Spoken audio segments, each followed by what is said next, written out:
প্রথমে জ্ঞান রাখতে হবে লা ইলাহা, নেই কোনো বিধানদাতা, নেই কোনো রুজির মালিক, নেই কোনো ক্ষমতাবান, নেই কোনো উপাস্য, নেই কোনো বিধানদাতা, নেই কোনো জন্ম মৃত্যুর মালিক, নেই কোনো সুস্থতা অসুস্থতার মালিক ইল্লাল্লাহ। আছে শুধু কে? আল্লাহ। কে আছে? আল্লাহ। এই ঈমান আর এই বিশ্বাস, এই তাওহীদটা আপনাকে আগে জ্ঞান করতে হবে। কি বলছি বুঝতে পারছেন তো? এখন ইদানিং আপনার ওয়াকাফ বিল নিয়ে সব আলেম ওলামারা বক্তব্য রাখছে একটা বিষয়ের উপরে, কি? কোরআনের আয়াত, ওয়াতাসিমু বিহাবলিল্লাহি জামিয়া ওয়ালা তাফাররাকু। বিভিন্ন দলে দলভুক্ত হয়ে যাও না, এক প্ল্যাটফর্মে এসে দাঁড়াও। হানাফি, সাফি, দেওবন্দি, মালিকি, হাম্বলি, পাথরচাপড়ি, আজমির, কাশ্মীর, ফুরফুরা এসব করা যাবে না। সব এক জায়গায় এসে দাঁড়াও। ওয়াকাফের সম্পত্তি বাঁচাতে হবে। বক্তব্য চলছে না? চলছে। তবে একটা কথা বলছি, এই কথাটা একতাবদ্ধ হবে, এটা শুধু দুনিয়াবি স্বার্থে। মাথা রাখবেন এটা। এটা কি? দুনিয়াবি স্বার্থের জন্য আপনি একতাবদ্ধ হন, কোনো সমস্যা নেই। আমরাও বলছি এই মুহূর্তে সমস্ত বিভেদ ভুলে আপনারা এক প্ল্যাটফর্মে এসে দাঁড়ান। কিন্তু ঈমান এবং আকীদার ব্যাপারে যখন আসবেন, তখন আপনাকে একটা কথা বলে দিচ্ছি, লা ইলাহা ইল্লাল্লাহর উপরে যারা টিকে থাকতে পারে না, তাদের সঙ্গে কোনো একতাবদ্ধ হওয়া যাবে না। আল্লাহকে বাদ দিয়ে যারা মাজারে সেজদা দিচ্ছে, তাদের সঙ্গে কোশ্চিন কালেও একতাবদ্ধ হতে যাব না। আল্লাহকে ছাড়া যারা অন্য কারো কাছে চাইছে, তার সঙ্গে কিয়ামত পর্যন্ত একতাবদ্ধ হওয়া যাবে না। ওয়াতাসিমু বিহাবলিল্লাহি জামিয়া ওয়ালা তাফাররাকু, মানে সবাই এক প্ল্যাটফর্মে দাঁড়াও, এ কথা নয়। কথা হচ্ছে যারা তাওহীদের পক্ষে, তাদের সঙ্গে একতাবদ্ধ হতে হবে। তাওহীদের পক্ষে যারা নেই, তাদের সঙ্গে একতাবদ্ধ হওয়া যাবে না। তাহলে লা ইলাহাটা বলে দিলাম, জানা হয়ে গেল এটা। এবার আর একটা জিনিস আপনাদেরকে জানাই, রবের পরিচয় দিচ্ছে। আচ্ছা বলুন তো, আল্লাহর নাম কটা? বলুন। 99টা। আর কেউ জানেন? একজনে বলছে অসংখ্য, ও যা পেরেছে তাই যে বলেছে। 101টা, ও যা বুঝেছে তাই বলেছে। তার মানে এখনো আমরা আমাদের সৃষ্টিকর্তার নামই জানি না। কি বলছি বুঝতে পারছেন না? মানে আমরা সৃষ্টিকর্তার পরিচয়টুকু জানি না। আসলে ব্যাপারগুলো আমাদের তেমন এসব বক্তব্য শুনতে ভালো লাগে না। এখন মোবাইলে যে রং বেরঙের বক্তব্য, সাংঘাতিক ব্যাপার। মানে এইসব বক্তব্য, তাওহীদের উপরে আমাদের জ্ঞান রাখতে হবে। কি বললাম বুঝলেন? আমি মমতাজুল ইসলাম, এটা আমার নাম। কি বললাম বুঝলেন? আমি বক্তা। আচ্ছা, এটা আমার নাম না এটা আমার গুণ? গুণ, তাই না? হিমসাগর, এটা কোন ফলের নাম? আম। আমটা খুব মিষ্টি, এই মিষ্টিটা ওর নাম না ওর গুণ? ওর গুণ। ন্যাংরা আম, ও কাঁচায় খুব টক, টকটা ওর গুণ না ওর নাম? ওর গুণ। আল্লাহর একটাই নাম, তার নাম আল্লাহ। কি বললাম বুঝলেন? বাকিগুলো সব তার গুণ। বাকিগুলো কি? সব গুণ। আমরা কায়দা বাগদাদিতে ছোটতে পড়েছি, এখনো পবিত্র আল কোরআনের শেষের পৃষ্ঠার দিকে এগুলো পাওয়া যায়।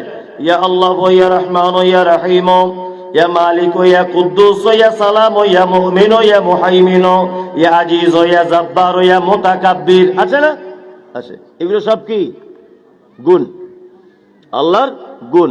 মমতাজুল ইসলাম, এটা আমার নাম। আমি চোর, এটা আমার গুণ। আমি ডাকাত, এটা আমার গুণ। আমি ভালো, এটা আমার গুণ। আমি দাতা, এটা আমার গুণ। আমি মাস্টার, এটা আমার গুণ। আমি বক্তা, এটা আমার গুণ।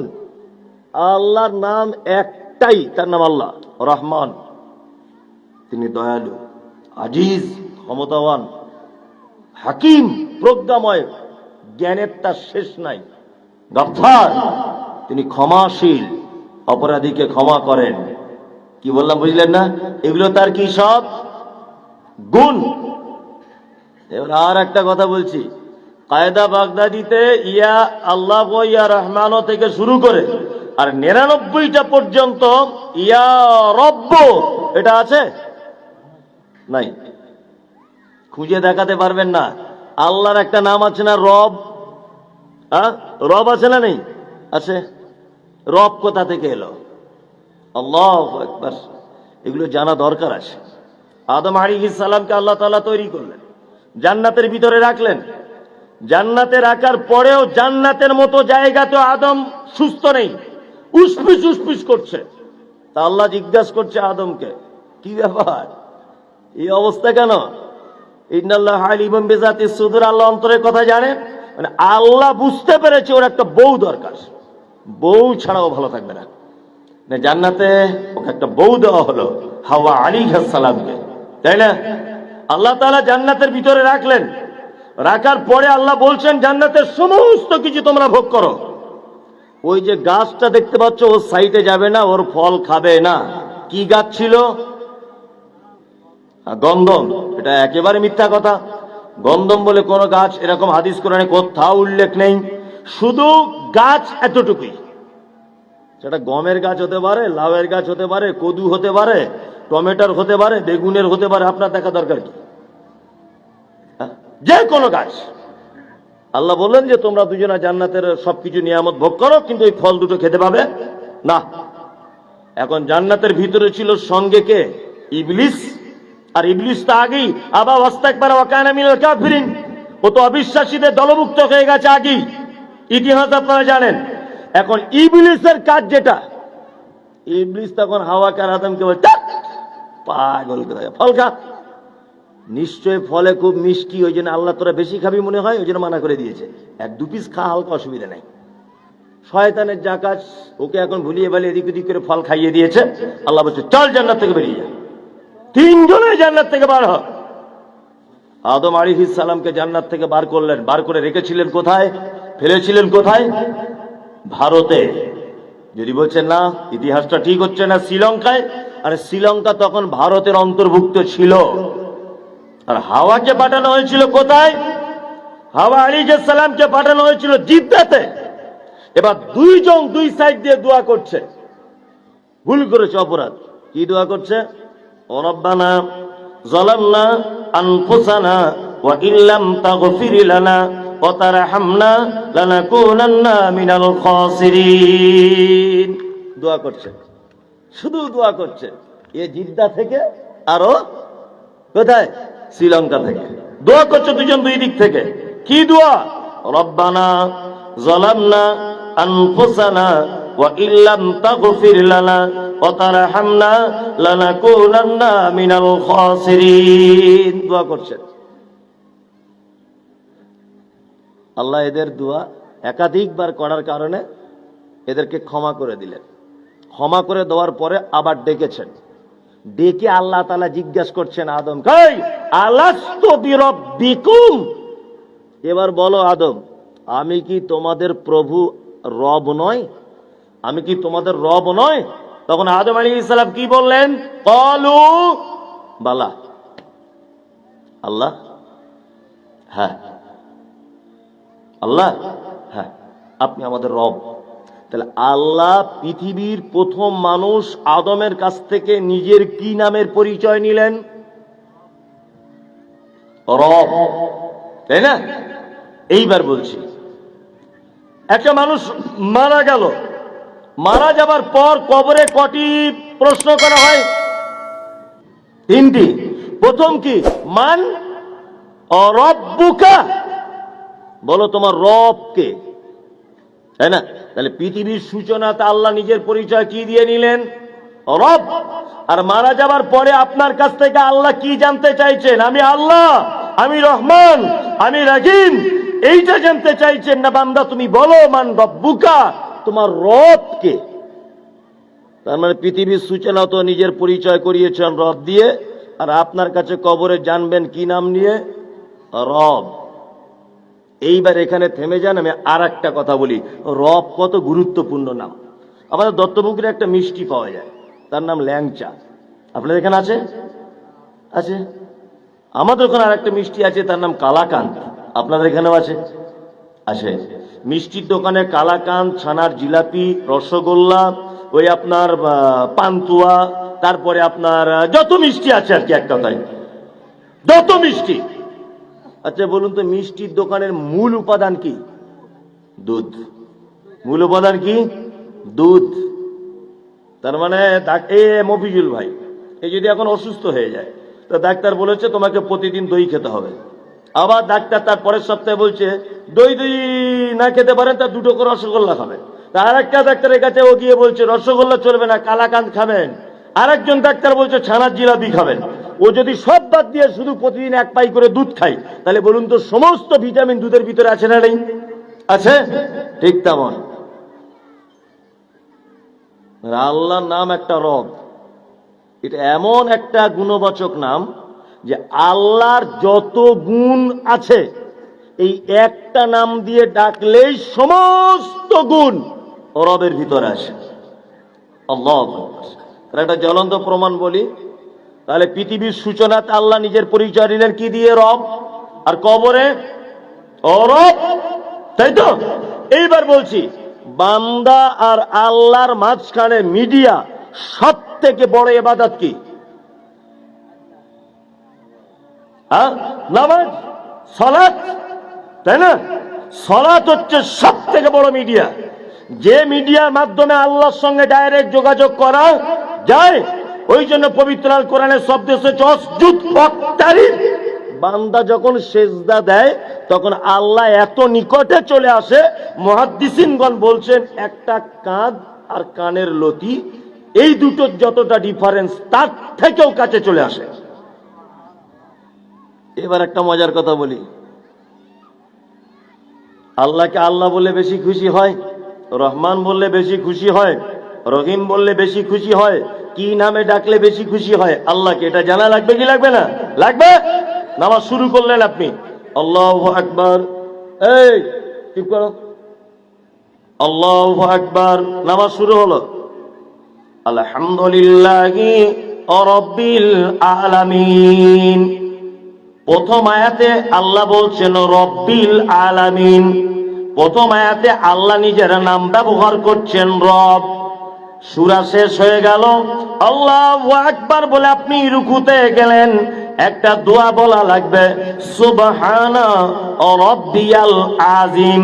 এইখানেও দেখুন রব, আপনি রুকু থেকে উঠে গেলেন, সামি আল্লাহু লিমান হামিদা, এখানে একটা দোয়া বলা লাগবে, রব্বানা লাকাল হামদ। এইখানেও দেখুন রব, আপনি সিজদায় চলে যাবেন, ওইখানে গিয়ে দোয়া বলতে হবে, সুবহানা রাব্বিয়াল আলা। এইখানেও দেখুন রব, সালাম ফিরিয়ে দিলেন, সালাম ফিরানোর পরে পবিত্র আল কোরআনে যতটা আল্লাহ বান্দাকে দোয়া শিখিয়েছেন, প্রত্যেক দোয়াতে আল্লাহ নিজের নামের ব্যাপারে বলেছেন, ও রব্বানা আতিনা ফিদ দুনিয়া, ও রব্বানা যালামনা আনফুসানা, রব্বানা লা তুযিগ কুলুবানা, ও রব্বানা হাব লানা রব্বি হাবলি মিনাস সালিহিন। এক কথাতে আপনার টাকার দরকার, পয়সার দরকার, অসুস্থতা থেকে সুস্থতা লাভ করবেন, বাচ্চা কাচ্চা হয় না, নামাজের পরে একা একা আল্লাহর কাছে কিছু চাইবেন। পবিত্র আল কোরআনের যত জায়গা দোয়া করার কথা এসেছে আল্লাহ বান্দাকে শিখিয়ে দিয়েছে, রব্বানা যালামনা আনফুসানা, ও রব্বানা আতিনা ফিদ দুনিয়া, ও রব্বানা লা তুযিগ কুলুবানা, রব্বি হাবলি মিনাস সালিহিন। তার মানে আল্লাহ বলছে, বান্দারে তোর যত রকমের অভিযোগ আছে আমাকে আল্লাহ বলে ডাকলে যতটা আমি আনন্দ পাই, সব থেকে বেশি আনন্দ পাই আমাকে রব বলে ডাকলে বেশি আমি আল্লাহ খুশি হই। রব বলে ডাক, রব। তাহলে আল্লাহকে সব থেকে বেশি কি নামে ডাকলে খুশি হয়? রব, তাই না? খুব সহজে বোঝানোর চেষ্টা করলাম। এবার একটা মজার কথা বলি। আচ্ছা, এখন হঠাৎ করে আমরা অনেক সময় আল্লাহকে ডাকি, ডাকি না? ডাকি। দেখবেন কারোর টাকার দরকার, আল্লাহকে ডাকছে। কারোর বাচ্চা কাচ্চা হয় না, সে আল্লাহকে ডাকছে, তাই না? আর কিছু মানুষ বিরক্ত হয়ে বলছে, ধত নামাজ পড়া ছেড়েই দিলাম। কেন? বলছে দোয়া করে কবুলই হয় না। ভাই তুমি রোজা করছো না কেন? বলছে আগে খুব করেছি, কিন্তু আমার জীবনে বড় দুঃখ যে আল্লাহ আমার কথা শোনেই না। কি বলছি বুঝতে পারছেন? আসলে আল্লাহকে ডাকারও তো একটা ক্যাপাসিটি লাগে। এখন এই মাইকটা হঠাৎ করে খারাপ, মাইকটা কি হঠাৎ করে খারাপ। ওই ওই ওই লোকটা স্কুল মাস্টার, তোকে যদি এখন ডাকি ভাই আপনি এখানে আসুন তো, একটা স্কুল মাস্টার এখানে এসে মাইকের সমস্যার সমাধান করতে পারবে? পারবে? পারবে না। আচ্ছা ডাক্তারকে যদি ডাকি, এ ডাক্তার ভাই আপনি আসুন মাইক খারাপ, ও কাজ করতে পারবে? পারবে না। কিন্তু একটা লোক ছেঁড়া লুঙ্গি পরে দাঁড়িয়ে আছে, কিন্তু ওকে যদি বলি ভাই তুমি একটু এসো তো, কিন্তু মাইকের কাজ জানে, তাহলে ও আসলে এটা উপকার হবে কি হবে না? হবে। তার মানে যে কাজের জন্য যাকে ডাকা দরকার তাকেই ডাকতে হবে, অন্য কাউকে ডাকলে চলবে না। এইবার আপনাকে একটা কথা বলি, পবিত্র আল কোরআন আল্লাহ সুবহানাহু ওয়া তাআলা এত সুন্দর করে বুঝিয়েছেন। উনি বলছেন ওয়ালিল্লাহিল আসমাউল হুসনা ফাদউ বিহা, বান্দা আমাকে যখন ডাকবে তখন আমার গুণবাচক নাম দিয়ে আমাকে ডাকো। সংসার চলছে না, ব্যবসায় বরকত নেই, ব্যবসায় লস হচ্ছে, সংসার চলছে না। কি বললাম বুঝলেন? আল্লাহ 99টা গুণ কেন নাম রাখা হলো এবার আপনাকে বলছি। আল্লাহ বললেই যে যথেষ্ট ছিল, তা 99টা গুণ কেন নাম ডাকা হলো 99টা, এটা আপনাকে জানিয়ে দিচ্ছি। এক আপনাকে জেনে নিতে হবে আপনার রুজির দরকার, টাকা পয়সার দরকার। আপনি দোয়া করছেন আল্লাহ আমার টাকা নাই, টাকা দাও, ব্যবসায় বরকত দাও, জীবনে দোয়া কবুল হবে না, কখনো কবুল হবে না। দোয়া করার পদ্ধতি জানতে হবে। আপনার টাকার দরকার, আপনি বলছেন আল্লাহ আমার টাকা দাও, কখনোই নয়। এখানে বলতে হবে হে রাজ্জাক, হে রুজির মালিক, তুমি রুজির ব্যবস্থা করে দাও। পাপ করেছেন অনেক, অনেক পাপ আপনার জীবনে, পাপের শেষ নেই। আপনি দোয়া করছেন আল্লাহ আমার পাপ ক্ষমা করে দাও, কবুল হবে না। কি দোয়া করতে হবে? ইয়া গফফার, হে চরম ক্ষমাশীল, তুমি আমাকে ক্ষমা করে দাও। হে ক্ষমাশীল, তুমি আমাকে ক্ষমা করো। সংসারে অশান্তি হচ্ছে, আপনি দোয়া করছেন আল্লাহ আমার সংসারে একটু শান্তি দাও, শান্তি আসবে না। কি বলতে হবে? ইয়া রহমান, হে দয়ালু, তুমি আমার সংসারের উপর একটু দয়া করো। কি বুঝতে পারছেন না? তার মানে আপনার যখন যে প্রয়োজন হবে সেই রকম গুণবাচক নাম দিয়ে আল্লাহকে ডাকতে হবে। কি বুঝতে পারছেন? সব যদি আল্লাহ দিয়ে মিটে যেত তাহলে ইয়া রহমান, ইয়া রহিম, ইয়া মালিক, ইয়া কুদ্দুস, ইয়া সালাম, ইয়া মুমিন, ইয়া ওয়াহাব, ইয়া কাহার এসব থাকতো না। আমাদের অধিকাংশ মানুষের দোয়া কবুল হয় না, তার একটা কারণ, রুজির যখন দরকার হবে আল্লাহকে বলতে হবে ইয়া রাজ্জাক, হে রুজির মালিক, তুমি আমার রুজির ব্যবস্থা করো। কি বললাম বুঝলেন না? তাহলে আল্লাহকে ডাকার ব্যাপারেও আমাদের অজানা ছিল, কি ছিল না? ছিল। তাহলে এবার থেকে এইরকম গুণবাচক নামগুলো ধরে ডাকতে হবে। তাহলে মৌলভী সাহেব আমার তো গুণবাচক নাম একটা মুখস্থ নাই, তাহলে কি করব? তাহলে গাংনিয়া জামিয়া আজহারিয়াতে ভর্তি হতে হবে। হ্যাঁ, আমার তো এখন ভর্তি হবারও বয়স নাই, তাহলে আন্ডার প্যান্ট পরে সেই সুন্দরবনে গিয়ে বসবাস করুন, আপনাকে বাঘে খেয়ে লিখ। বেঁচে থেকে কি করবেন ফালতু? কি বুঝতে পারছেন না? আর যে জাতি তার স্রষ্টার নাম সম্পর্কে অবগত নয়, যে জাতি তার সৃষ্টিকর্তার ব্যাপারে পরিচয় রাখে না, ও জাতির বেঁচে থেকে লাভ নেই, এটা আমি মনে করছি। কি বুঝতে পারছেন? রবের পরিচয়, রবের নাম কিভাবে ডাকতে হবে এগুলো আমি কোরআনে আয়াত দিয়ে বললাম, তাই তো? তাহলে এবারে এতটুকু হলো, ছেলে তোমার বাপের নাম কি, এইটা হলো। ওই ছেলেটাকে আমরা কি জিজ্ঞেস করি গ্রামে গিয়ে নতুন বাচ্চাকে দেখলে? তোমার আব্বা কি করে? এইবার ওই আব্বা কি করে এটা বলবো যে আমাদের রবের পরিচয় পেলেন, এবার রবের গুণ কি, তার গুণ কি কি আছে, এগুলো একটু আধটু জ্ঞান রাখতে হবে, কি হবে না? জ্ঞান রাখতে হবে। এক, মুহাম্মদ সাল্লাল্লাহু আলাইহি ওয়াসাল্লামকে আল্লাহ তাআলা বলছেন কুল হুয়াল্লাহু আহাদ, নবী আপনি বলুন আল্লাহ কি? আল্লাহ এক। জি না, ভুল। যদি বলছেন সবই ভুল আর আপনার সব ঠিক, আরে আমি সোশ্যাল মিডিয়াতে বক্তব্য রাখি, এখানে তো আজকে বছরে যত জলসা করেছি আজকে সব থেকে শ্রোতা কম। কি বললাম বুঝতে পারছেন তো? এখন হাজার হাজার শ্রোতার সামনে বক্তব্য রেখে আসছে, আর সোশ্যাল মিডিয়াতে লাখ লাখ ভিউ আমাদের বক্তব্য, লক্ষ লক্ষ, এক এক দিন কোন কোন বক্তব্যে 1 মিলিয়ন চলে, মানে 10 লক্ষ পর্যন্ত লোক দেখে। তার মানে আমি যে কথাটা সোশ্যাল মিডিয়াতে বলছি ভাববেন যে আমি কম তদন্ত করে তবে বলছি না। মাদ্রাসার যারা ছাত্র আছে আর এখানে শিক্ষকরা আছে, কুল হুয়াল্লাহু আহাদ, নবী আপনি বলুন আল্লাহ এক, এই মানে করা যাবে না। অথচ বাংলা কোরআন মাজিদে দেখবেন এইগুলোই লেখা আছে। তাহলে মানে কি করতে হবে?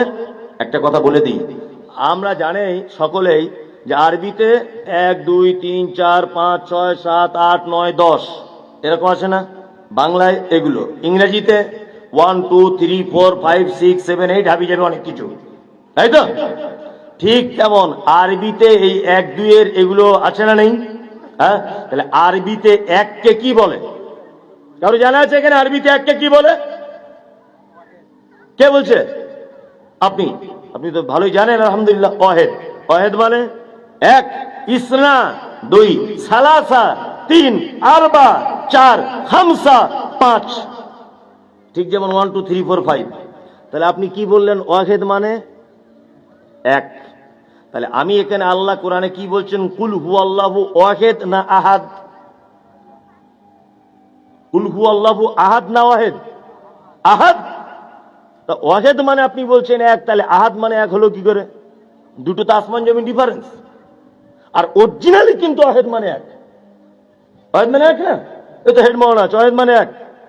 আল্লাহ শব্দ ব্যবহার করেছেন পবিত্র আল কোরআনে। ওই জন্য আমি একটা কথা অবাক হই, যে সারা পৃথিবী ইহুদি খ্রিস্টানেরও আজও 2024-25 পর্যন্ত তদন্ত চালিয়ে যাচ্ছে যে কোরআনের ব্যাকরণের দিক দিয়ে, কোরআনের অর্থের দিক দিয়ে, কোরআনের শব্দ চয়নের ক্ষেত্রে কোরআনের কোন সেন্টেন্সকে উল্টো পাল্টা করা যায় কিনা তদন্ত চালিয়েই যাচ্ছে পৃথিবীর সমস্ত জ্ঞানী ব্যর্থ। এর পরিবর্তন করা যাবে না। আপনি বলছেন ওয়াহেদ মানে এক, আর আল্লাহ শব্দ ব্যবহার করছে কুল হুয়াল্লাহু আহাদ। আহাদ আর ওয়াহেদের ডিফারেন্স বলছি। এক ওয়াহেদ, উনি যেটা বলছেন ওয়াহেদ, ওয়াহেদ মানে এক। এই একটা কেমন? আমার দিকে ফিরুন। ধরে নেন আমি একটা এক লিখলাম এখানে, এক, তারপরে একটা শূন্য দিলাম, কত হলো? 10। 10টা যখন বলছেন তখন এক আর থাকলো, এক উচ্চারণটা থাকলো, থাকলো না তো? এর নাম ওয়াহেদ। তার মানে ওয়াহেদ হচ্ছে সেই এক যে এক কখনো কখনো পরিবর্তন হয়ে যায়। আমি এখানে এক লিখলাম, পাশে 5 লিখে দিলাম, কত হলো? 15। তাহলে 15 বলার সময়তে আর এক উচ্চারণ হচ্ছে? হচ্ছে না। তার মানে এইটার নাম হচ্ছে ওয়াহেদ। ওয়াহেদ এমন এক এক যে এক সময়ের পরিবর্তনে নিজের অস্তিত্ব টিকিয়ে রাখতে পারে না, এর নাম ওয়াহেদ। আহাদ, আহাদ মানে একক। আহাদ মানে কি? একক। আল্লাহ এক এ কথা বলবেন না, বলতে হবে আল্লাহ একক। একক হচ্ছে সেই এক যে এক সারা পৃথিবী টলমল হয়ে গেল, এক কোনোদিন 2 হবে না, এক কোনোদিন 12 হবে না, এক কোনোদিন 10 হবে না, একই থাকবে, এর নাম একক। বুঝাতে পেরেছি? ওয়াহেদ মানে তাহলে, আহাদ মানে কি? একক, আর ওয়াহেদ মানে এক। তার মানে আপনাকে যদি কেউ জিজ্ঞেস করে আল্লাহ কজন, আপনি কি বলবেন? একজন, এটা বললাম, একক। আল্লাহ কতজন? একক। এমন একক যে জীবনে আর কোনোদিন 2 হবার, 3 হবার, 4 হবার সম্ভব না, তাই। তাহলে একটা সুন্দর একটা জিনিস জানা হয়ে গেল। তাহলে এখানে মানে করবেন কুল হুয়াল্লাহু আহাদ, নবী আপনি বলুন আল্লাহ একক, আল্লাহুস সামাদ, আল্লাহ বেনিয়াজ। আল্লাহ কারো উপরে নির্ভরশীল নন, কারো মুখাপেক্ষী নন। আমার যে গাড়ি চালায়, আমি কোটি কোটি কোটি কোটি টাকারও যদি মালিক হই, তাহলে আমি এখানে আসার পিছনে আমার ওই গাড়ির চালকের অবদান আছে, আমি ওর মুখাপেক্ষী। কি বললাম বুঝলেন? আমি আসার সময়তে আমার খিদে পেয়ে গিয়েছিল, আমি রাস্তাতে আমি টিফিন খেতে নামলাম, আমি যে টিফিনটা খেয়েছি একটা দোকানদারের উপরে আমি নির্ভরশীল।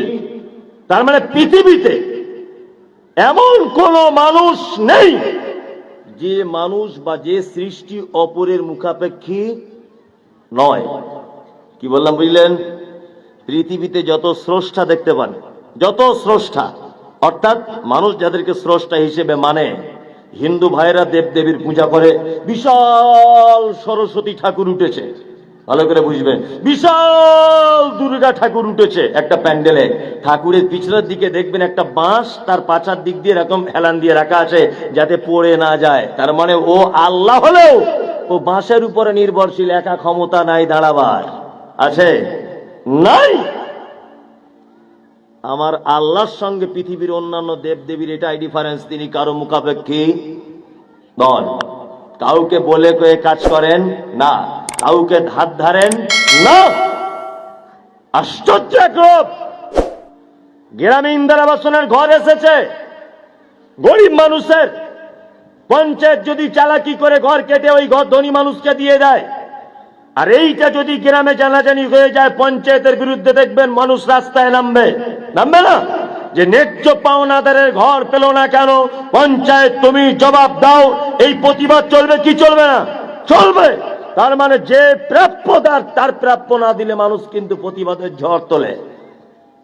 আমার রব এমন একজন রব, এই মমতাজুল ইসলাম আমার মতো যদি মারাত্মক বড় একটা পাপীকে কিয়ামতের দিন যদি বলে এই মমতাজুল যা তোকে ক্ষমা করে দিলাম, তাহলে মফিজুলের সেদিন বাবার ক্ষমতা থাকবে না আল্লাহর বিরুদ্ধে মামলা করা বা কোনো স্লোগান তোলা। ক্ষমতা থাকবে না।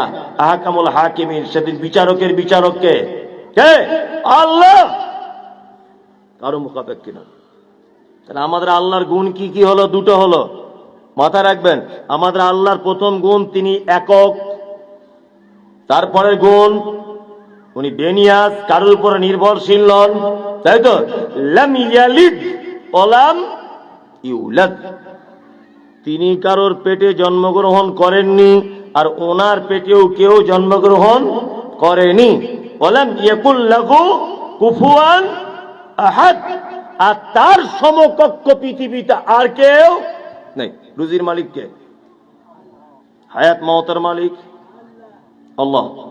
সুস্থতা অসুস্থতার মালিক আল্লাহ। সমস্ত ব্যাপারের মালিক কে? আল্লাহ। এবারে আমি প্রথমে একটা কথা বলে এসেছিলাম। কি বলে এসেছিলাম?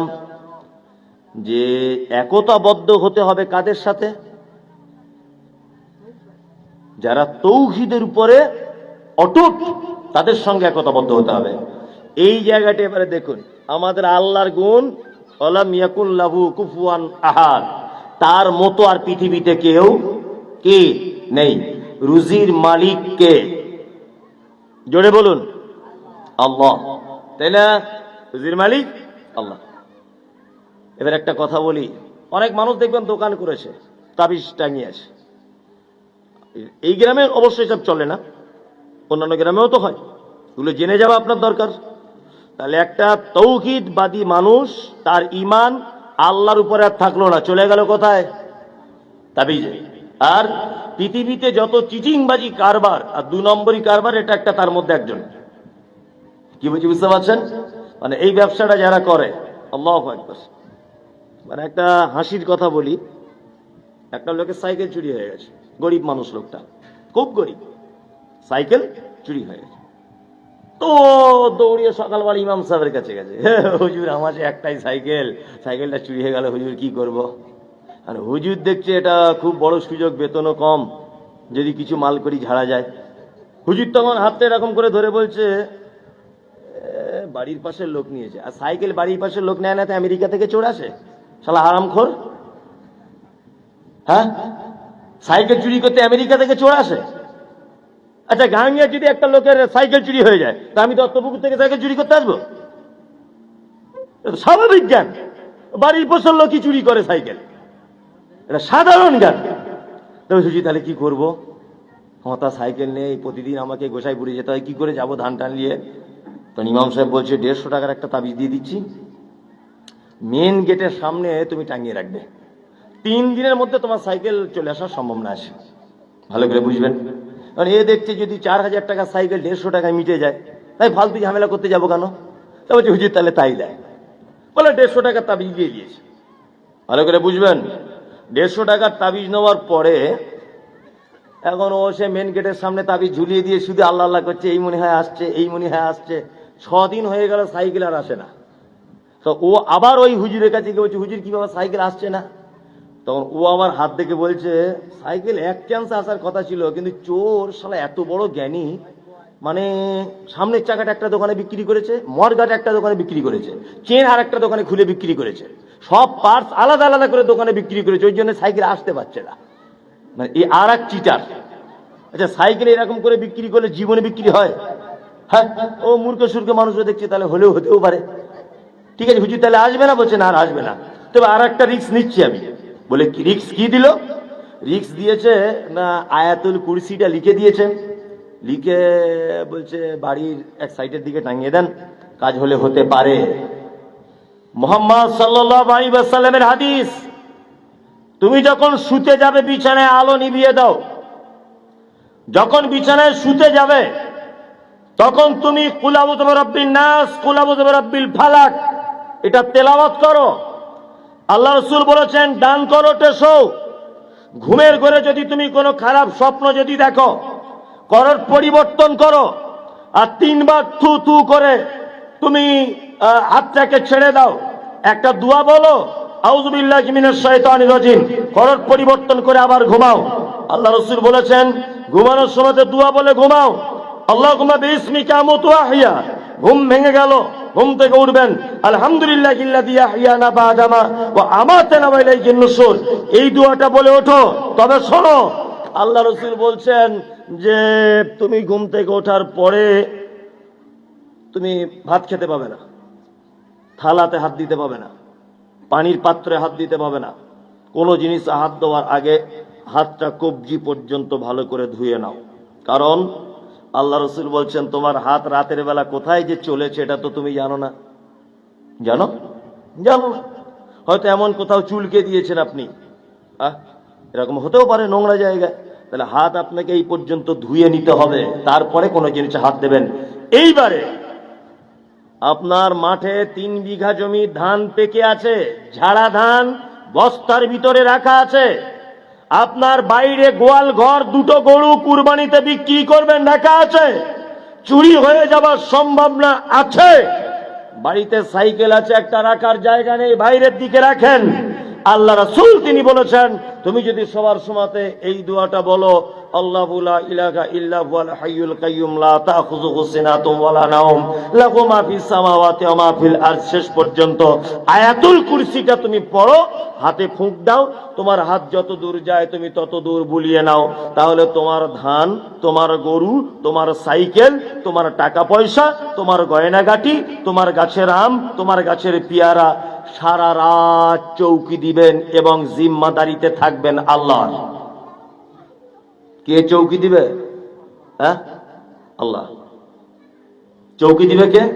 আল্লাহ। তাহলে হুজুর যদি এতটুকু কথা বলে দিত যে ভাই সাইকেল চুরি হয়ে গেছে, ঠিক আছে আয়াতুল কুরসিটা দেখিয়ে দিচ্ছি, 126টা অক্ষর আছে আয়াতুল কুরসিতে। কটা? 126টা অক্ষর। আর কোরআনে প্রত্যেক অক্ষরে কটা করে নাকি? 10টা। 126টা, 26টা বাদ দিয়ে দেন, 226টা ভুল বললাম। তাহলে 200টা আপনি রাউন্ড ফিগারে ধরুন, 200টা যদি প্রত্যেক অক্ষরে 10টা করে নেকি হয়, তাহলে কটা করে হলো নাকি? 2000 নাকি কত? হ্যাঁ, প্রত্যেক অক্ষরে যদি 10টা করে হয়, তাহলে 100টায় কটা হচ্ছে? হিসাব করে বাড়িতে গিয়ে দেখে নেবেন কত নেকি থেকে আপনার হাফেজ সাহেব, আপনার হুজুর আপনাকে বঞ্চিত করে দিয়েছে। এক, উনি যদি এই কথাটাও বলে দিতেন, আয়াতুল কুরসি কোরআনের এই জায়গাটা আছে, তুমি একটু মুখস্থ করে পড়ে গোটা শরীরে ফুঁক দিয়ে তুমি শুয়ে পড়ো, মানে সারা দুনিয়াটা মানুষ তৌহিদের বিপক্ষে। মানুষ কি তৌহিদের বেলাতে কাউকে খুঁজে দেখতে পাওয়া যায় না। আল্লাহর যে ক্ষমতা আছে এই ক্ষমতা অন্য কারো নেই। আছে? আছে। রুজির মালিক আল্লাহ, হায়াত মাউতের মালিক আল্লাহ, খাইরিহি ওয়া শাররিহি মিনাল্লাহি তাআলা, ভালো মন্দ যা কিছু হয় সমস্ত কিছুর মালিক কে? আল্লাহ। ওই জন্য প্রথমে বলে দিয়েছি যে তৌহিদের পক্ষে যারা নেই তাদের সঙ্গে কোনো আপোষ করা যাবে না, কোনো আপোষ করা যাবে না। তবে একটা কথা বলে দিচ্ছি, ক্ষমতা 2-4 দিনের জন্য কিছু মানুষের থাকতে পারে, তবে এ ক্ষমতা বেশি দিন টিকে থাকে না, বেশি দিন টিকে থাকে না। আল্লাহু আকবার। ছোট্ট একটি বিষয়ের উপরে আপনাদেরকে অনেকক্ষণ যাবত আমি ভাবালাম।